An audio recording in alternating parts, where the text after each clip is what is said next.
If you're about to play Assassin's Creed Shadows and want to know some tips, tricks, and useful information that will make the game more enjoyable, then this video is for you, because I'm going to break down all of the important stuff I wish I had known before playing this game. No storyline spoilers in this video, of course, and cheers to Ubisoft for the review code so I could get this out to you very quickly. And let's first cover some of the basics of Shadows. And that's game length, because it took me approximately 35 to 40 hours to finish the main story at an average pace on normal difficulty, with another additional 60 hours of game time where I still haven't finished all of the side content in the game, but I reckon 100% completion will take you around 100 to 140 hours, depending upon how much time you spend exploring this world. That said, the storyline is split up into chapters or acts, with some being longer than others. Let's go through them now. So Act 1, or the prologue, introduces you to both characters and puts you through several tutorials, which takes around 2 hours. Act 2 takes around 10 hours, and when you do finish it, you'll know you have by killing the 2 Shinbaku targets, which will then unlock Yasuke as a playable character. Act 3 takes around 20 hours or so, and it's the main storyline part of the game,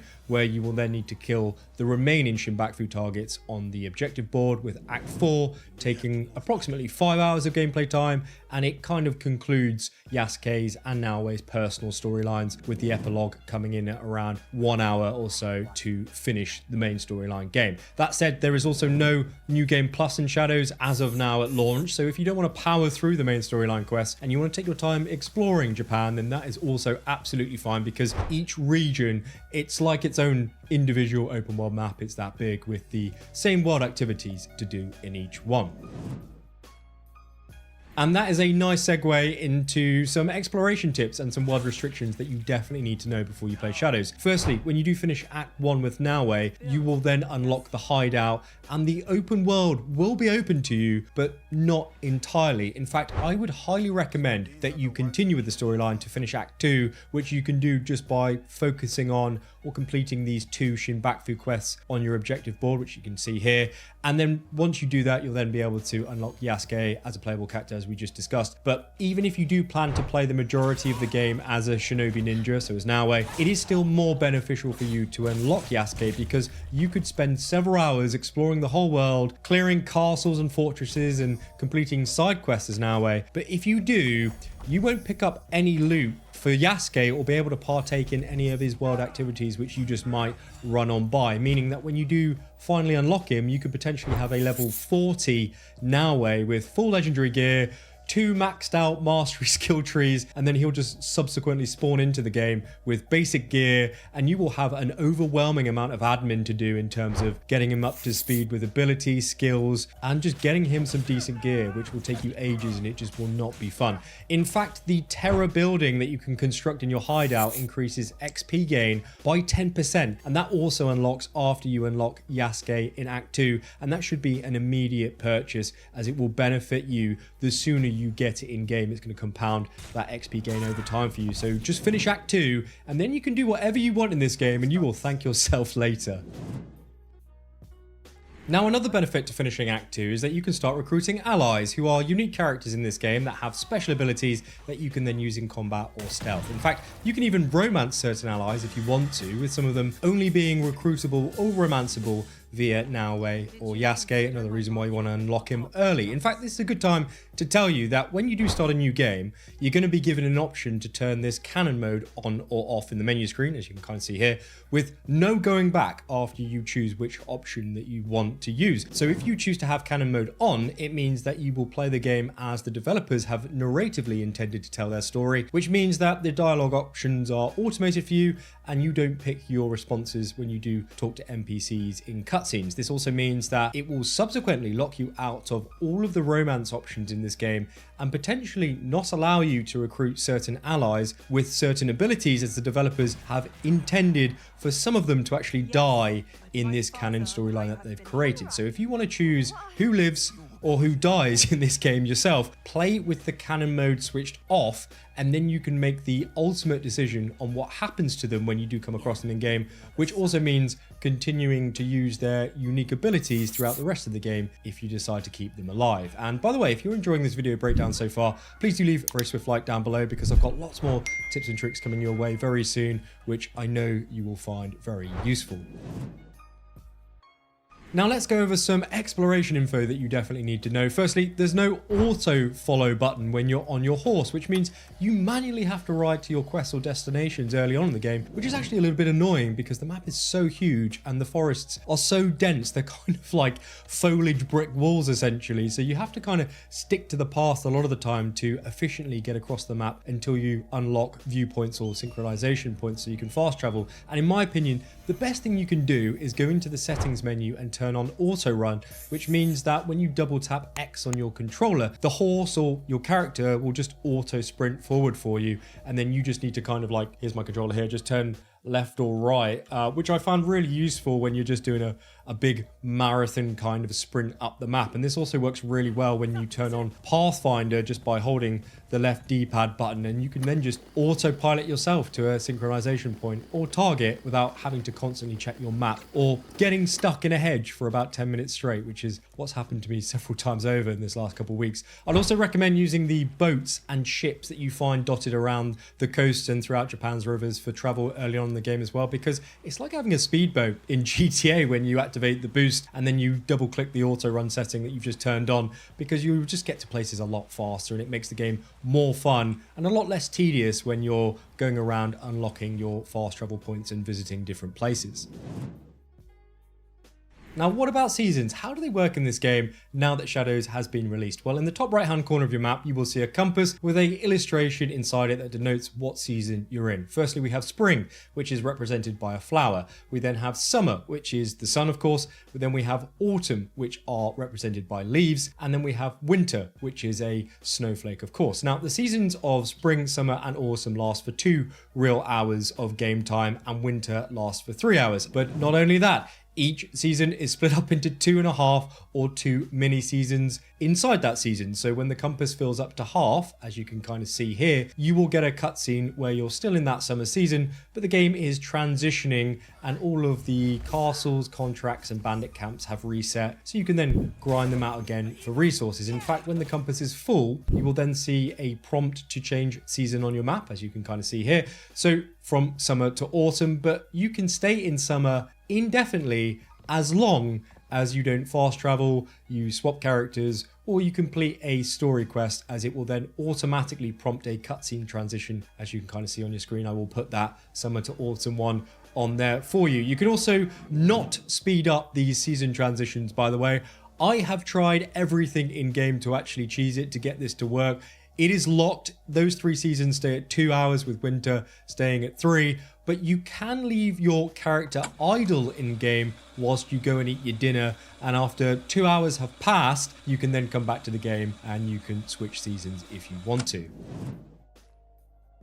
Now, when it comes to world activities, there is a shed load of them in Shadows, and let's fly through all of them now very swiftly so you know exactly what they are when you do come across them. Firstly, this icon here is horse archery, which is unlocked after Act 2 for Yasuke only. There's 10 of them in the world and you will earn a knowledge point for its completion, which we will go through them next. This icon on your map is for kata, which is a samurai weapon rhythm game where you need to press the right buttons at the right time to complete it, with 18 of them being available for you to partake in throughout the world for Yasuke again. Speaking of which, we have Kujikiri, which is Naoe's rhythm game, and there are 21 of them in the world, with the first 4 allowing you to experience 4 flashback quests of her storyline, which are definitely worth doing if you're interested in the main story. Then we have the Kofans for either Naoe and Yasuke, which are 10 parkour puzzle tombs that offer gear rewards and knowledge points upon their completion. There's also 10 hidden trails for Naoe, which are mountainous parkour side activities that also kind of chuck gear your way for finishing them. They're pretty fun, but you can actually just skip the whole parkour hidden trail and just go straight to the chest if you know where the chest is. And then we have Sumi E being a painting activity for both characters, which you'll find randomly across the world, where upon completion you'll unlock the animal or a cosmetic for your hideout, where there are 24 of them in total to unlock, if I remember correctly, with 36 temples that get you to find lost pages scattered around the area for a knowledge point, and 27 shrines which offer you, well, you offer respect at, and that will also provide you with another knowledge point, which is a nice transition onto how these knowledge points work in this game. Because the reason why you'll need to do those activities that we've just gone through is because the only way to unlock specific skills or abilities in your weapon mastery trees is if you increase your knowledge rank to do so. So for example, if we go into Yasuke's long katana mastery skill tree here, you will notice that there are 6 levels inside this skill tree where all of these abilities and skills are specifically placed into 1 or 6 of them, which means that if we want to unlock Yasuke's adrenaline boost ability, we need to have a knowledge rank level of 5. Now, to get to that knowledge rank level of 5, we need to complete all of those activities that we just went through. Well, not all of them. In fact, I'm going to break it down for you here and tell you how many knowledge points you actually need for each level. So to reach rank 2 all the way up to rank 4, you will need 10 knowledge points earned per level. So 10 world activities completed for each level up essentially. However, it does increase with rank 5 and 6 where you'll need 15 knowledge points, with rank 7 being 30 and rank 8 being 33. So to unlock the best abilities in the game for a specific weapon that you like playing with, you're going to need to smash out these world activities. And I actually recommend doing the lost pages first, which is this icon on your screen, as they are the fastest, especially if you get high up on the temple. Use eagle vision and then hold L2 to aim or observe, and you should find those white dots, which are the lost pages, very quickly, and you can earn knowledge points very swiftly without having to spend hours doing so. Now, as for customization in Shadows, when do you get access to all of that in this game? Well, firstly, when you do finish Act 1 with Naoe and you do unlock the hideout, there is a quest that will appear on your objective board about finding a blacksmith, which means that if you want full customization control over how your weapons look, as well as utilizing the transmog feature in game, meaning that you can equip a specific weapon or armor set for its stat bonuses and perks, but you then change the appearance of how it looks in game without losing those stats and perks, you'll then need to complete this forge quest first, or as soon as it pops up, which will then allow you to customize your gear and weapons all from the inventory menu going forward. In fact, I did confirm, or I tested, that once you loot an item in game and it goes into your inventory, you then don't need to manually equip it for it to register as a future transmog option. So just sell all of the rubbish that you pick up. You won't need it, but you can be safe in the knowledge that your flashy assassin robes can be turned into a fantastic, subtle peasant outfit, which I actually think is one of the sickest outfits in this game. Now, there is a new mechanic which is very easily missed, but you will be able to engage with around the world, is this new Animus hub, and it is called Shadows Projects. And I won't go into too much detail about the storyline reasoning behind it here in this video. Apart from that, you need to purge these corrupt Animus glitches occurring in this shadow simulation, which are masquerading as chests or enemies throughout the open world, which you either need to loot or eliminate. But from a gameplay perspective, what this allows you to do is complete weekly quests that refresh every 7 days, which you can track from your objective board, as you can kind of see me do here, with each of these Animus quests rewarding you with data fragments, which you can then redeem in the 2 of the currently available projects, or what I like to call free battle passes. Now, the first one is called the Legacy, and the second is called the Awakening, with each project offering you different weapons and items to redeem that you can then use in game. So it's essentially a free reward system for just playing Shadows and engaging with these weekly Animus glitches, so to speak. Now, the caveat to this is you will need to choose which project or battle pass you want to unlock first, as you'll need to unlock all 21 rewards in either one, and that's going to take you around 13,000 data fragments in total. And I did the math, you can only obtain 2,700 data fragments each week currently, so it's going to take you approximately a month of completing all of these weekly Animus quests in game to get everything in just one project. In fact, when you do use your data fragments to unlock these Helix keys, you can then use that currency in the Animus exchange by pressing R1 at the top of your screen there to then purchase microtransaction rewards, with the pre-order Sekiro set actually being available for free, or to get for free at the time of recording this video for you. So I would actually just recommend completing 2 Animus weekly quests at the very least if you log into Shadows when you watch this video, and use those 1,200 data fragments to unlock the first reward of each of the project's battle passes to get the Helix keys, and then just purchase 2 armor sets with those keys in the exchange before you progress with the remainder of each project, with Helix keys and data fragments also being a collectible that you can find out in the open world, by the way, just like opals were in Valhalla.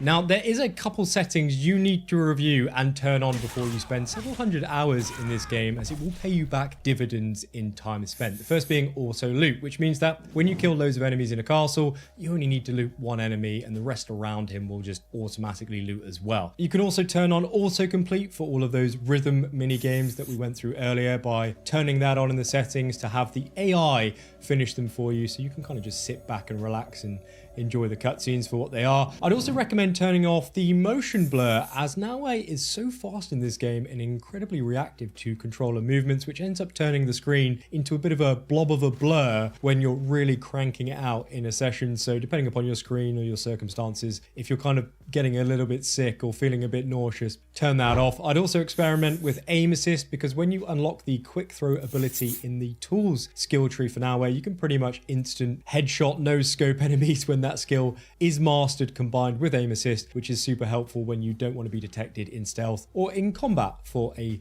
quick range kill. Now, it doesn't stop there, because I've made another helpful video for you just like this one with even more tips and tricks, so give that a click on your screen or TV right now so you can get even more out of this awesome game, and hopefully I will see you there in just a second. Big thanks to Nika and Jaback and Donut of the Reloads team for helping me in early access to make this video for you. Thanks to the Ubisoft UK team for being awesome and very supportive, and as usual, coffee is on me.